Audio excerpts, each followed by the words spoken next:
Moi bones a todos e a toes e bien llegados a outro programa de Cosplay Presta. Hoy vamos falar del Festival Celsius 232. É un festival centrado sobre todo na literatura de xénero, é dicir, fantasía, ciencia ficción e terror, pero tamén tiene outras secciones, como é el caso de la sección de cosplay, de la sección de videoxuegos ou de la sección de xogos de mesa e de rol. A más, dende va 2 años, tiene dedicada unha sección a la literatura de xénero en asturiano, que se noma el Celsius fala en asturiano.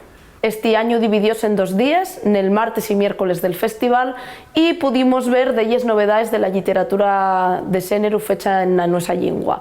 Entre los autores presentes estaban, por ejemplo, Solinka Turbón o Beatriz Quintana Coro. Nesta sección pudimos conocer novedades como la obra Fábrica 21 de Beatriz Quintana Coro, Cosas raras de Solinka Turbón o El aire irrespirable de Nel Morán. Además, dende la súa primera edición, el festival tenta de traer a les grandes figuras de la literatura de xénero en asturiano. Este año tuvo Miguel Solís Santos, que entre otras cosas faló de la súa obra El Trunfo Prieto.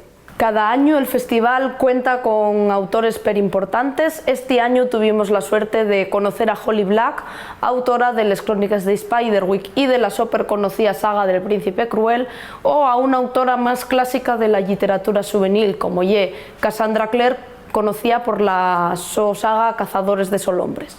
También se hizo por segunda vez una sección dedicada a la mitología, donde contaron con expertos como Clara Díez o Berto Peña y Roberto González Quevedo.